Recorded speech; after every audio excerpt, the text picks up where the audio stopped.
ഇഷ്ടപ്പെട്ട ദുഷ്യന്തൻ്റെ ഒരു ആത്മാരാഗമാണ് ആ കവിത, പ്രിയമാലിനി എന്ന് പറയുന്നത്. അത് വൃത്തബദ്ധമായ കവിതയാണ്. അത് ചിട്ടയെക്കുറിച്ച് എഴുതിയ കവിത.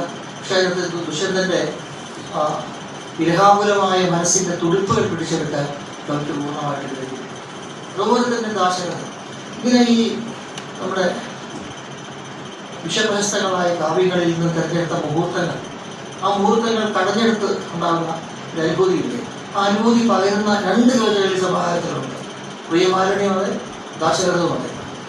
അത് ലാലിൻ്റെ മറ്റൊരു വിജയമാണ്. ഇവിടെയെല്ലാം അദ്ദേഹം തികഞ്ഞ ഔചിത്യത്തോടെ, തികഞ്ഞ കരുതലോടെയാണ് വാക്കുകൾ ഉപയോഗിച്ചിട്ടുള്ളത്.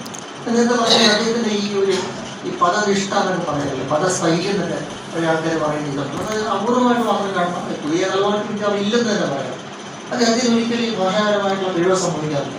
ആ വാക്കുകൾ ഉപയോഗിക്കുന്ന അത്രയും കരുതലോടുകൂടിയാണ്.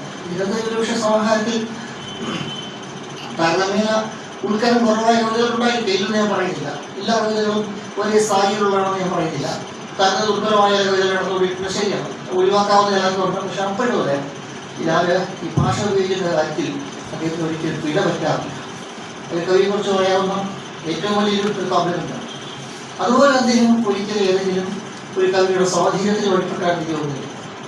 ഏതെങ്കിലും കവിയുടെ നിഴലിൽ നിന്നുകൊണ്ടാണ് അദ്ദേഹം കവിത യഥാർത്ഥം പറയാൻ കഴിയില്ല. അദ്ദേഹത്തിന് പ്രത്യേക സ്കൂളിൽ തളർന്നിടാൻ പറ്റുകയില്ല എന്ന് പറയുമ്പോൾ തന്നെ ഒരു ശരിയാകുന്ന കാര്യമാണ്. അദ്ദേഹത്തിന് ഏതെങ്കിലും ഒരു കവിയുടെ ഒരു പിൻപറ്റി നിന്നുകൊണ്ട്, അല്ലെങ്കിൽ ഒരു കവിയുടെ ഒരു നിഴലിൽ നിന്നുകൊണ്ട് ഈ കവിയാണെന്ന് പറയാൻ കഴിയില്ല. ഇങ്ങനെ ഒരു സ്വാധീനം, പ്രകടമായ സ്വാധീനം എനിക്ക് തോന്നുന്നില്ല ഇതിനകത്ത് എവിടെയെങ്കിലും ഉള്ള എനിക്ക് തോന്നുന്നില്ല.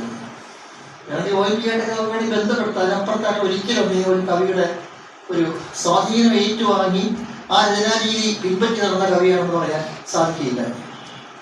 ഇത് തിരിച്ചൊന്നും എനിക്കറിയില്ല. ആ പരിഭാഷയ്ക്കും അത് കുറേ പേരെങ്കിലും കുറച്ച് പേരുടെയും മനസ്സിൽ പറഞ്ഞിട്ടുള്ള ഒന്നായിരുന്നു. ഈ രീതി ഈ പറയത്തക്ക പ്രോത്സാഹനം എവിടുന്ന് ലഭിക്കാതെ, അംഗീകാരം എവിടുന്ന് കിട്ടാതെ, ജീവിതത്തിലെ പലതരം കഷ്ടപ്പാടുകളുടെ നടുവിൽ ഈ കാവ്യോപാസനയുമായിട്ട് മുന്നേറിയ ഈ ഒറ്റപ്പെട്ട വ്യക്തി